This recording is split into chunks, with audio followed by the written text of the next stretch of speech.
Snow blanketing Colorado roads, and nearly a dozen local school districts already have called for a snow day. A winter storm warning in effect. How much snow you can expect in your area.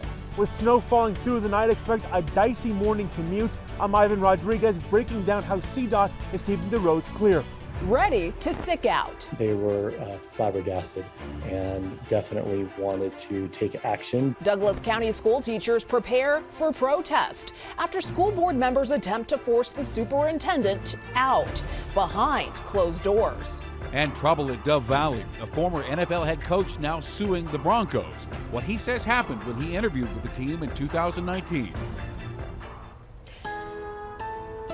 We begin tonight with the snow falling across Denver and Colorado. This is a live look from our city cam at road conditions on I-25 near Empower Field in Denver. And the snow is expected to fall through tomorrow afternoon, and that already has school districts calling a snow day tomorrow. And that list so far includes Denver Public Schools, Dougco Schools, Jeffco Schools, and Boulder Valley Schools.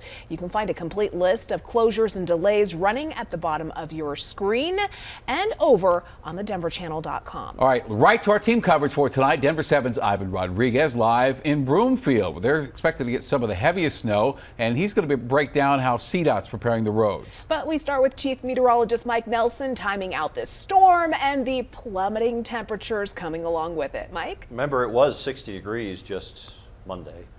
Let's get a look at what's happening outside. This is the view currently of what we have in Boulder, where the snow has been piling up pretty well. The big winner so far is up at Bailey, though, with 7 inches around the Fort Collins area. A lot of reports around a half a foot. Monument and Kiowa getting about 5 inches. Evergreen 4, 3.5 at Westminster. Centennial's had about 3, and we've about 2.5 here at our studios. The darker colors indicate the heavier bands of snow, and we've actually expanded the winter storm warning now to include parts of Douglas County, extreme southeast Aurora, and down in Elbert County because of heavier snow has been falling there. It continues all across the Front Range up to Fort Collins into southeastern Wyoming and down across the southwest, where they're expecting 2 feet of snow around Wolf Creek Pass. The temperatures also dropping. It's 5 below right now at Craig. We're 19 in Denver, 17 Fort Collins and Greeley. Here the headlines. The snow continues through Wednesday. Very cold temperatures below 0 by Thursday morning. Lots of difficult driving conditions. All right, we'll see in a little bit. Thank you, Mike. Let's get another look at the roads right now. This is a live look. Highway 36 between Westminster and Broomfield. And really, the further north you go right now, the more snow you're going to see. Tonight, Denver 7's Ivan Rodriguez joining us live from Broomfield with how CDOT is preparing those roads for travel. Ivan. We've been in Broomfield since early this afternoon, and you can already see a couple of inches of snow on the ground. It's been snowing consistently since we've been here.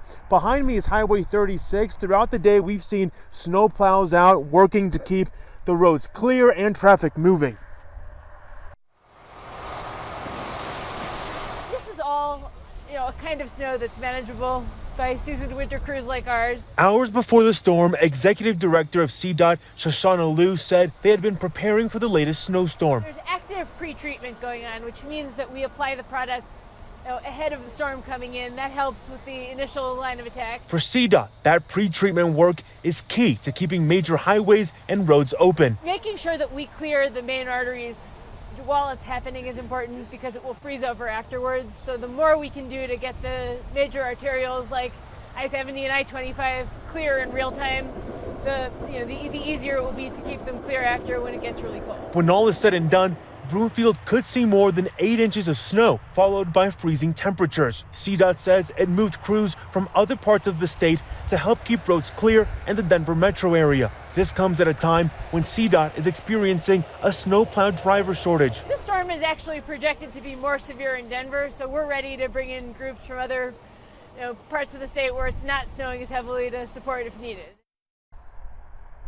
CDOT says it's expecting the snow to pick up overnight and into tomorrow morning. In the Denver metro area, we could see more than a half foot of snow.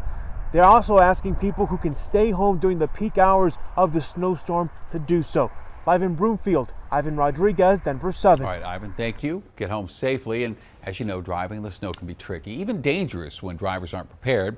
Denver 7's Danny New talked with a Colorado State Trooper about the #1 thing he wishes all drivers knew about snow driving.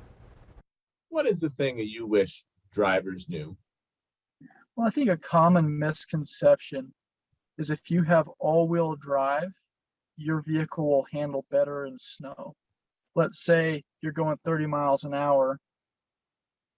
Stopping is no different than any other car that's two-wheel drive. Not all cars are four-wheel drive, but all cars are four-brake drive. Other tips from Sergeant Kessler: don't drive with your hazards on when you're going really slowly. Also, clear all the snow from your vehicle before you head out. That includes your rear windshield. Plows will soon hit Denver's residential streets. The city says drivers will work in 12-hour shifts starting at 3 a.m. The smaller plows will take a single pass down the center of each side of the street to keep the road passable. The plows will not remove snow off the street completely. Only a few inches of the snow will be removed, so the bare pavement is not totally exposed. And once the snow stops falling, homeowners in several communities will have 24 hours to remove the snow from the sidewalks in front of their homes. Denver, Arvada, Aurora, Lakewood, and Westminster each have 24-hour policies in place. Homeowners who don't clear their sidewalks in time could be given a fine. From the ground to the air, the snowstorm is also impacting flights at Denver International Airport. According to FlightAware, more than 100 flights have already been canceled tomorrow at DIA. At least one flight has been delayed. And we should point out that not all of the cancellations may be due to weather. Airlines have also canceled flights amid staff shortages caused by COVID-19. The storm is also bringing extremely cold air. And XL Energy tonight has some tips on how you can save on energy costs. For one, when it's sunny, open the blinds. Let the sun do some of the warming up for you. Run your ceiling fan clockwise. That forces down the warm air. And keep your thermostat between 65 and 70 when you're at home, 58 degrees while you're out. Denver 7 meteorologist Lisa Hidalgo and traffic anchor Jason Luber will be here in the morning tracking the snow and what it's doing to your morning drive. And you can catch Denver 7 morning, the morning team right here beginning at 4:30 right here on Denver 7. Now to the latest drama surrounding Douglas County schools. Denver 7 has learned that teachers are planning to call out sick in protest of actions by school board members. Now, as we told you last night, 3 board members held a virtual meeting to share their concerns after learning the board's president and vice president, behind closed doors, tried to force Superintendent Corey Wise to resign. Tonight, Denver 7's Sloan Dickey is live in Castle Rock hearing from board members and the head of the teachers union. Yeah, we've heard from many parents and representatives for teachers. They say they are concerned with the alleged abrupt decisions by the school board to push the superintendent out. I'm still kind of in complete shock. One day after allegations of ethics violations came to light about the Douglas County Board of Education, outrage growing as more people speak out about a rift among board members. I'm definitely concerned for the future of Douglas County schools. The concern comes amid confusion about the status of Superintendent Corey Wise, who has yet to make a comment about his alleged dismissal by the new majority on the school board. If they're going to do that, they have to honor process, protocol, the law, and really show that they truly do have the best interest for education in Douglas County. Board President Mike Peterson is accused of giving the superintendent an ultimatum behind closed doors last week: resign or risk being fired. In a statement to Denver 7, Peterson said that any formal decision regarding the superintendent will take place during a public meeting as required by law. He also said there has been no action taken on his contract or employment status. We need to be transparent as elected officers. School Board Director David Ray says this is not the message he and 2 other members received last weekend. In a public Zoom meeting on Monday, he said the new school board president violated law and policy. Since our meeting last night, this morning, we have sent to President Peterson and all the directors a request for action. The school board has taken the district in a decisively new direction, ending the school mask policy and making major changes to its equity policy. But those in the minority say their issue is not with policy, rather procedure. I think we're all kind of on the edge of our seat, hoping that there will be some logic in terms of those 2 directors saying, okay, we need to pause and regroup and recalibrate what we're doing. On Thursday, the teachers union is planning a protest in support of the superintendent at the school district headquarters.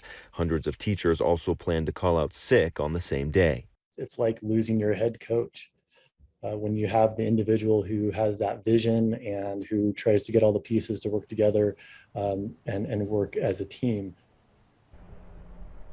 And we still haven't heard reaction from the superintendent on these developments. Now, on another note, as you can see behind me, there's a lot of snow here in Douglas County. That means that classes and after-school programs will be canceled tomorrow. During that time, the school board has a lot to discuss ahead of those planned protests on Thursday. Reporting live in Castle Rock, Sloan Dickey, Denver 7. All right, Sloan, thank you very much.